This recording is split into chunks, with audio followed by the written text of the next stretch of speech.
Thinking back, I can't remember what I was taught in school. 12 years. I can't remember what was taught. I know that I did certain subjects because I've got a certificate to show that I've done these subjects and the scores that I had and so on.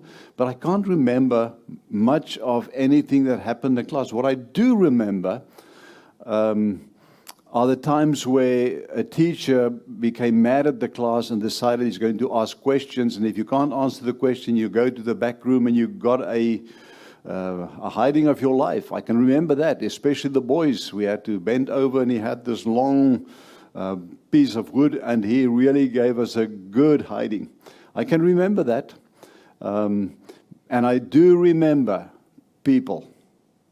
I do remember Mr. Dick Duplessis, who was my teacher when I was about 10 years old, more than 50 years ago. I do remember him. Not because of what he taught me, but because of who he was, because of how he treated me, the respect, the faith that he had in me, and the fact that he, for years afterwards, if we've met, he boasted about me, not about him investing in me, but about what I have achieved, not taking any recognition for himself. I do remember my year 8 teacher, Mrs. Loebser, who is still part of my life today. I do remember my year 12 teacher, Antoinette Jurgens, who is still part of my life today, more than 45 years later. And why did I bother to stay in touch with them? Because of the impact that they made on my life. Not much of what they taught me. So sometimes we make a lot about the teacher and the qualifications and so on, instead of understanding that the person that will leave a legacy, the person that will invest and will reap a harvest, are those that are taking an interest in the student and are just sharing their lives with those students, equipping them, empowering them to learn, to develop themselves, to grow themselves, to show an interest, to have an unconditional love for them. Those are the teachers that will leave a lasting impact. And I believe as you are listening here today, as you are making the time to still be here in an educators' conference, it's because you have a desire to be that teacher. To be that Mr. Bow or that Mr. Dick Duplessis or Mrs. Loebser or Mrs. Jurgens. You want to be that person, and therefore we will pray for you that God will use you to make the students feel that they are able to change the world, that they are able to perform, to even have that empathy. And how good was it, Mrs. Dawson's teaching on how to deal with those that are a bit neurodivergent and differently skilled by God, that we have that understanding, that empathy to accept everyone and work with their strengths and accept their weaknesses.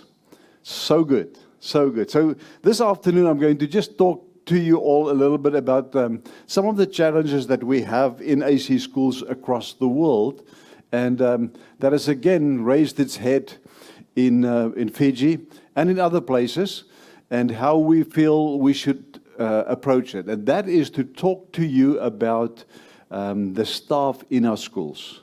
We are ACE. We are running the ACE program. And before I go further, I want to just recognize a few of you that I can see on the screen. I saw Martha Smith somewhere, and I saw COC in Fiji there. I see Suva Christian High School. I saw Mr. Patrick Bauer a little bit earlier. There's Nandi Christian Community School that I see. And then Lifeway. I just love your background. I see the background. If I scroll through, I see the various staff with the Lifeway School background behind you. Well done. It's good to see you. Agape School, I can see. Hello. So good to see you.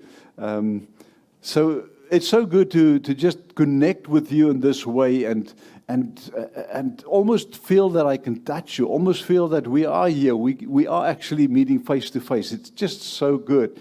And where you are sitting in groups together, Calvary Christian School there, give me a good wave there. That's so good. Look at those faces, smiley faces. And AOG, I can see you there. So good. It's so lovely to meet up, and I hope that you have a sense of belonging if you scroll through all the people that are connected, and just allow the Holy Spirit to convince you to pray for someone. If you see a face there or a screen there, just lay your hand on your screen and pray for that person. I'm sure that they will feel how the power, the anointing of the Holy Spirit will come upon them, and that they will be reinvigorated to continue with the work of biblical worldview education, reaching the world for Christ one child at a time. So as I said, I returned from Fiji, and we quickly grabbed our resources, and I've asked Mrs. Fisher to help me, and we've quickly developed a little booklet that we called the ACE Professional Staff Education Guidelines.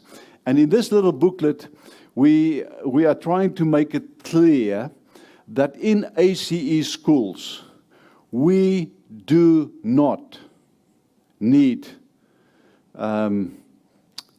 all our staff to be qualified teachers. The pedagogy, the methodology, the procedures that we follow in ACE schools do not require all our staff to be qualified, registered teachers.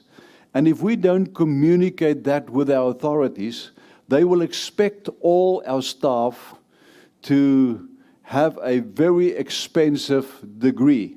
And for principals, we will have a challenge, because then our staff will be in favor with other schools, and they will go from one school to the other. And it's difficult for a board of a school or a owner of a school to invest in staff that might leave them because they now have a qualification that will make them attractive to move to other schools.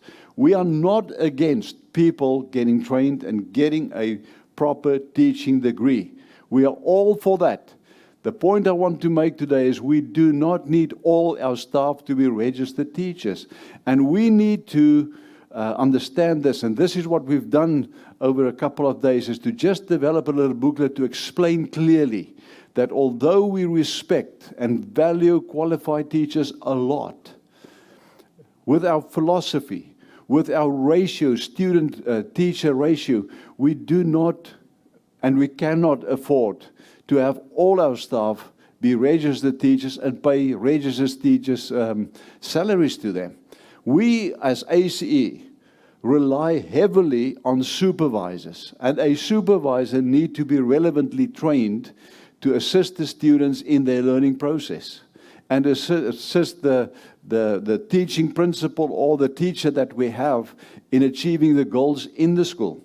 And if we don't articulate this well, we all will fall in the trap when the authorities come to our schools to say all our staff are teachers, and they will say, well, then all of them must have a teaching degree. While our philosophy and our ratio, supervisor-student ratio, which we prefer to be as low as possible so that we can have quality education, will not economically allow us to do that. I hope that you hear what we say, and we will make this available to our whole region, so that especially the leaders of our schools will have something that they can put in front of officers coming to our schools to come and talk to us. The supervisor and the monitor needs to be relevant training that will empower them, equip them to do the job that they are doing in the school. And therefore we need to understand the role, the function of a supervisor and a monitor. So we have developed this.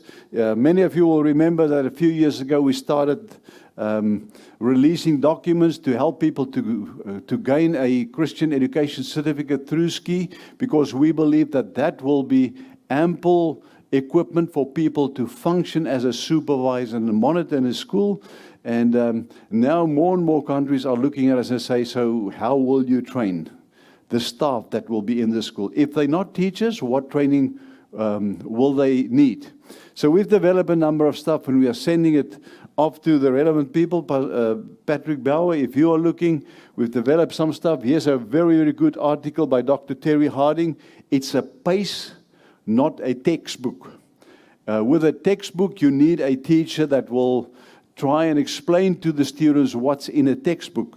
If it's a PACE, the PACE is basically the teacher.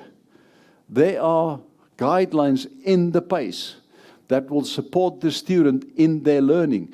And the supervisor is just there to help the student have clarification, understanding of the instructions that are being given. So it's not a teacher. And like I said, I'm not against teachers. If you have a lockstep group or a subject that you are offering where you need a teacher, we need to have a teacher for that. But we need to just articulate really, really well what the staff is doing in our ACE schools. So we also have a teaching and learning document, and then a scope and sequence that supports our staff in the schools. And I hope that we will be able to address this matter, and that we will get recognition in our countries, in our region, that the authorities will understand that a supervisor and a monitor need a different set of training and a different set of skills than a qualified registered teacher in the country. So please communicate with us if you need further guidance on that. And after saying that, I want to just jump in, and I want to share with you a few things that I've seen in the School of Education in Indiana University in the United States. They are training up teachers, and they've got a philosophy to train up their teachers. And it was very interesting when I read this, not an article, but the explanation of what they're trying to do in the university.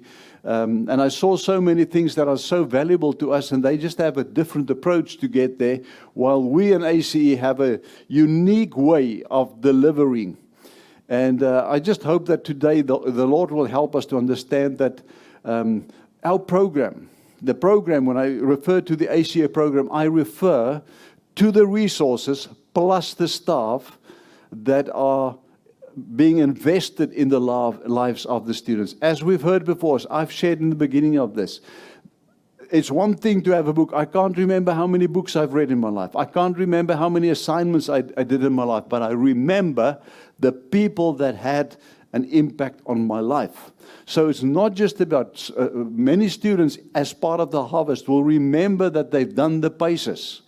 And there's even groups online that says, you know that you were an AC student if you remember this. So the program, the resources part is valuable, and some has very, very fond memories of that, but many also have very fond memories of the people that were part of their process. So the School of Education in Indiana University in the United States say the following: central to our deliberations about the direction of teacher education has been the adoption and enactment in all our teacher education programs of a set of 6 principles that define in comprehensive ways our conceptual framework for teacher education. So it's not about content. They don't talk about you need to be a content specialist. They talk about a set of 6 principles, our conceptual framework for teacher education. And then I will discuss that the 6 principles will be shared below. Accompanying each is an elaboration composed of 3 parts. The first part, a statement why this principle is important. Secondly, a statement about the implications of this principle for our our teacher education program. And third, a statement about what the principle implies for the teacher candidate and their expectations. So the first one is knowledge. And immediately we think about subject knowledge. But they say that the effective teachers should possess a well-grounded knowledge of the content areas that are central to their teaching.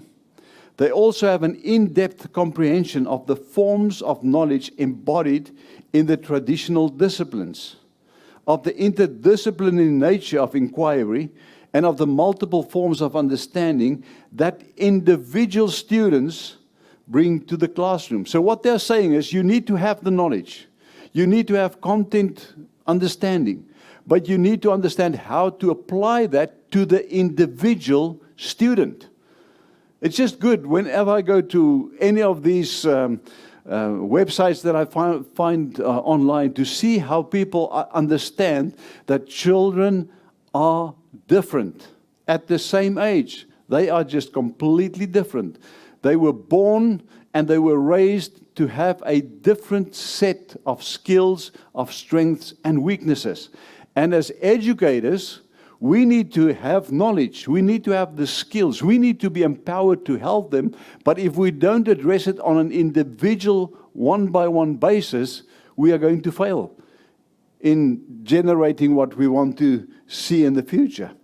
And it says, thus, all our teacher education programs help teacher candidates acquire practical wisdom.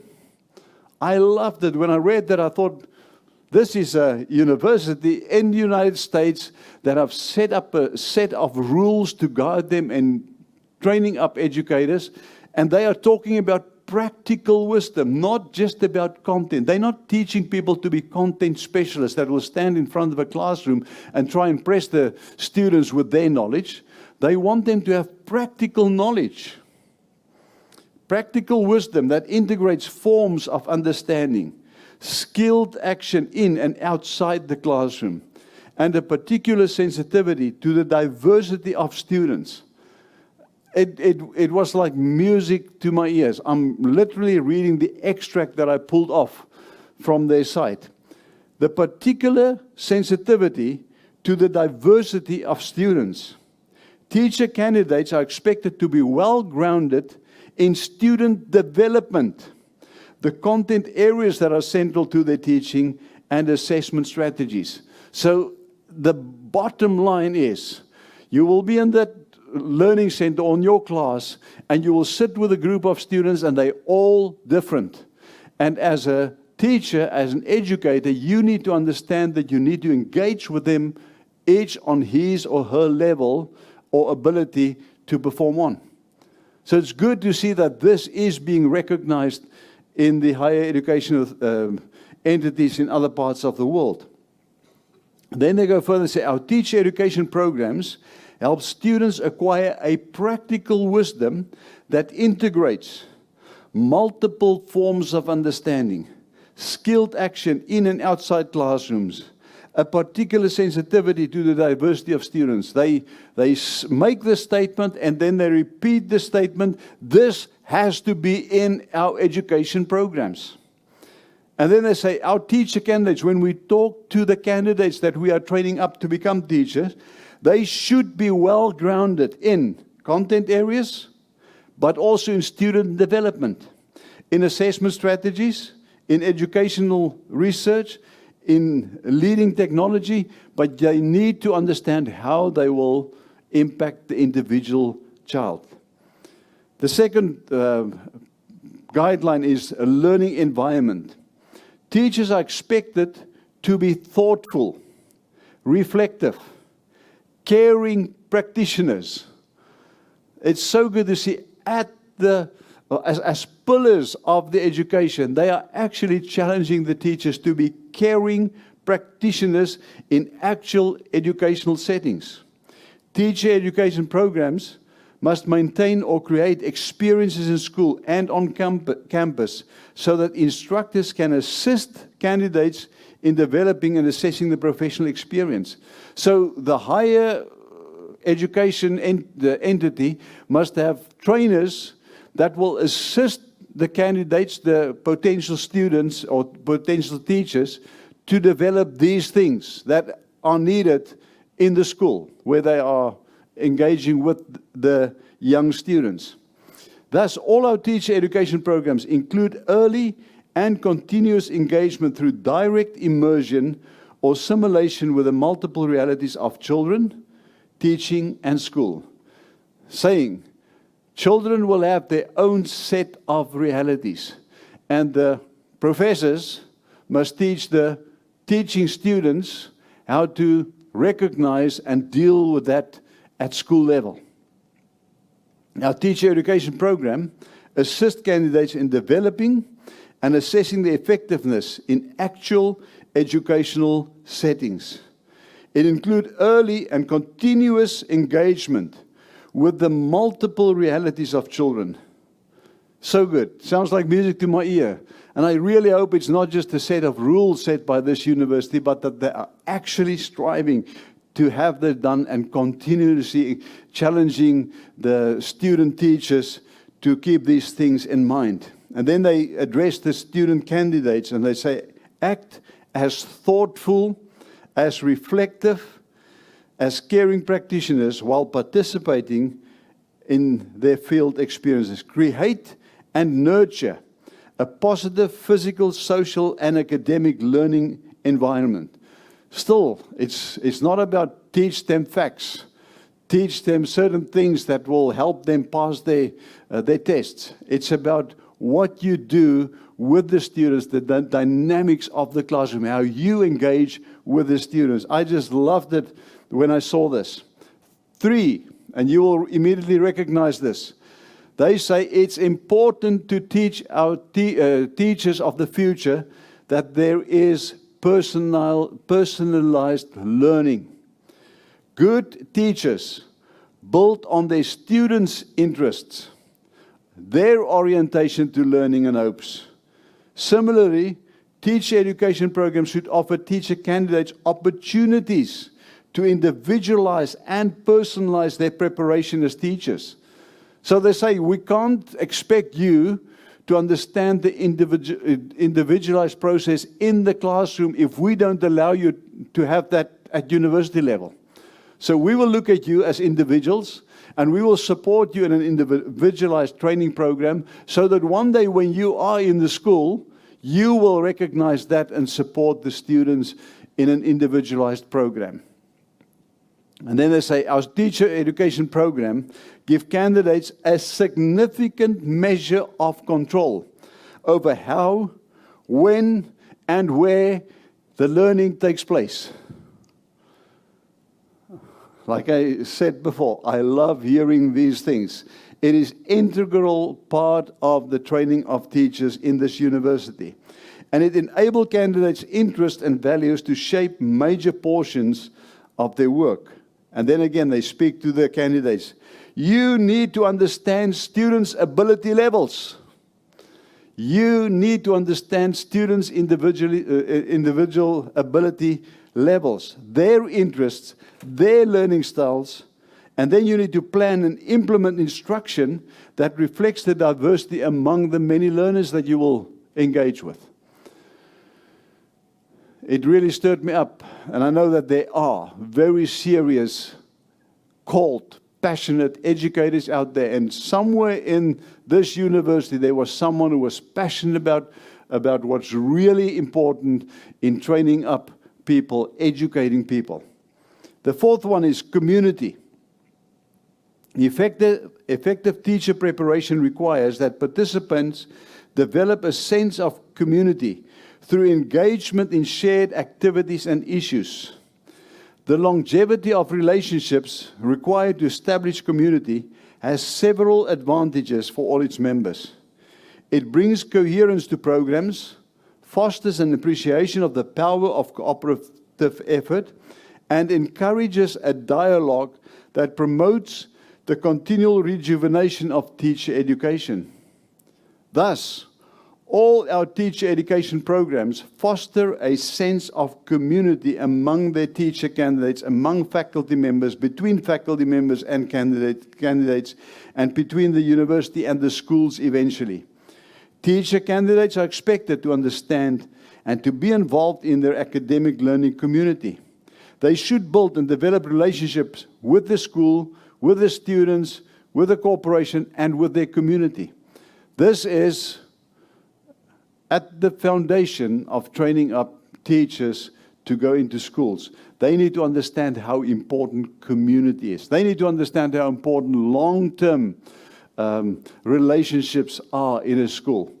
I wonder where I would have been if Mr. Dick du Plessis has been my teacher over many, many years as I go through my paces. I did not do paces at school, but if I went through the paces and he was my supervisor for 4, 5, 6 years, and he kept on investing his passion and his commitment and his respect for me, I wonder whether I would have been better off in life rather than just having him 1 year of my life. Our teacher education program fosters a sense of community among the teachers themselves, between the university and the schools, between the teachers and the students, and to understand and participate in the academic learning community, to build and develop relationships within the school, corporation, and community. Very, very strong on understand the value of feeling that you belong. It sometimes amazes me when some of the AC students come together and they have that very close bond because they were in the same school and they developed and grew together.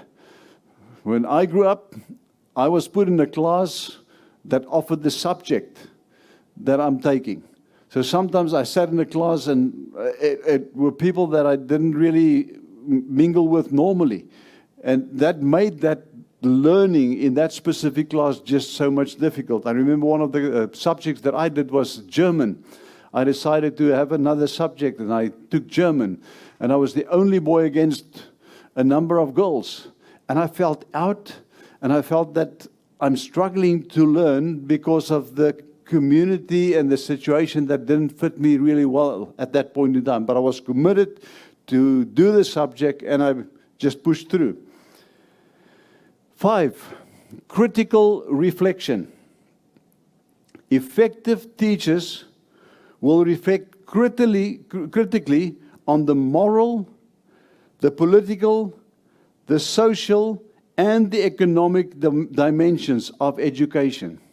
Unfortunately, the day that we are living, we are being influenced by people who have a certain agenda, who want to drive their agenda. And so many of our teacher candidates are just taking it in.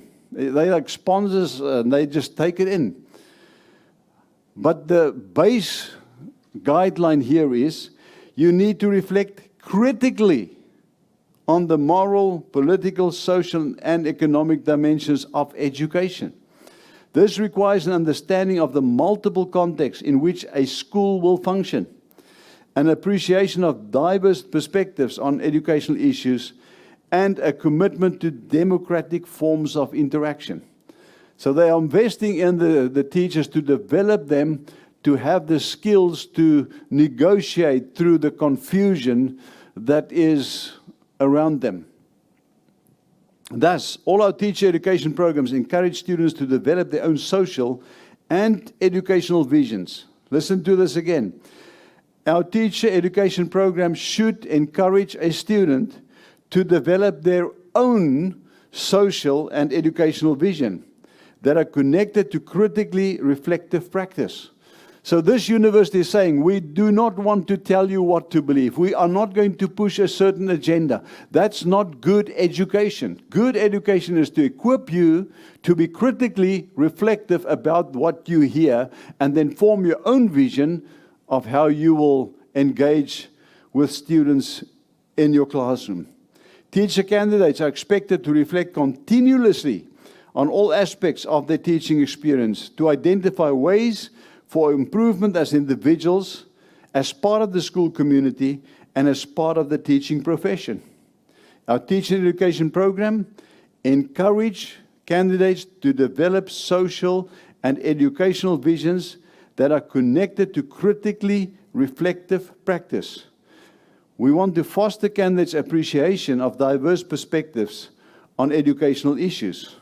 And then, candidates reflect continuously on all aspects of the educational and teaching experiences. They again address the candidates, say, you need to critically reflect on everything that you hear. So even if we are teaching certain content, you still need to reflect critically on it. And you need to teach that skill to your students as well when you are in the classroom. And then identify avenues where you can develop and grow continuously. And then 6, this is still part of the 6 guidelines that they hold very, very dearly. Teachers are more growth. That's the 6 guideline. Teachers are more than technicians or purveyors of information. Accordingly, they must be committed to lifelong intellectual, personal, and professional growth. You, as a teacher, must develop yourself continuously, because both faculty and teacher candidates must continually develop these habits of mind. Teacher education programs must stimulate the exploration and development of the full range of human capabilities. That includes spiritual abilities.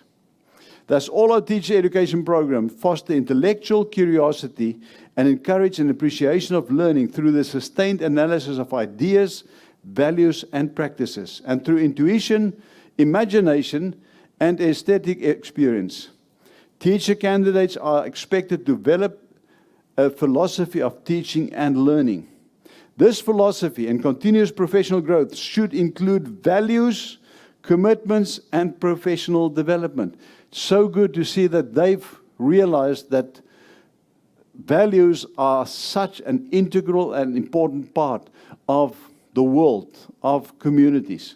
And they are making a commitment that that is what should happen in their program to teach up the teachers of the future. Going to jump over a few matters and just move on.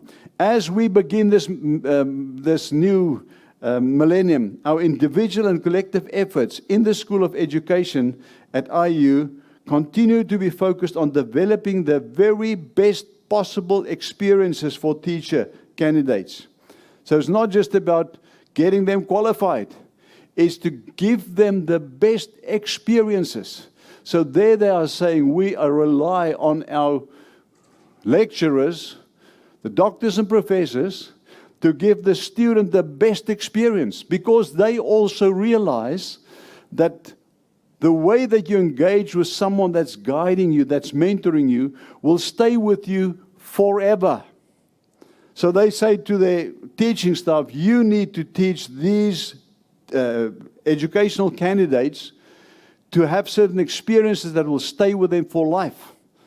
Basically admitting that it's not about the content that we're teaching, it's about how we engage as community, how we are developing your skills so that you become an effective developer, an effective mentor, an effective tutor of the students in the classroom in the future. We eagerly begin this new phase of Indiana University's 150-year institutional commitment to offer exemplary educational opportunities for prospective teachers and to enhance the quality of educational experiences in classrooms throughout Indiana, the nation, and the world. I applaud them. Well done, Indiana University. Our teacher education programs promote learning through inquiry, foster intellectual curiosity, encourage an appreciation of learning through intuition, imagination, and aesthetic experience. And you, our teacher candidates, you need to develop a philosophy of teaching and learning. You need to commit yourselves to lifelong intellectual, personal, and professional growth. So I hope that in sharing some of this that is being offered at a teachers training university in the United States will just mobilize you and enthuse you to understand that there are many other people out there that understand the principles that we hold dearly, that understands the values that are so important to us, and that they are trying to attempt to raise up qualified teachers that will do their best in the schools where they will serve. And I hope that through just reflecting on these few principles that I've shared with you, that you will study that and say, how can I apply it in my life, in my school, and that you will leave a lasting legacy, and that people in 50 years from now will refer to you and say, that was someone that impacted my life, not because of their knowledge, but because of their love for students and for teaching. God bless you.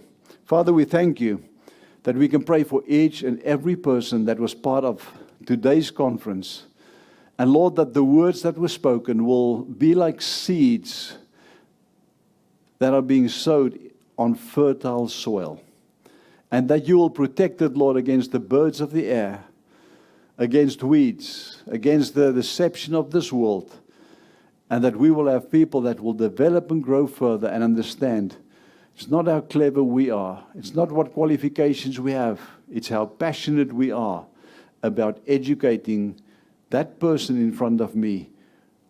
How we connect with that person at a level where they can perform, and we inspire and motivate them to grow themselves for the rest of their lives. Bless each and every one of them in Jesus' mighty name. Amen.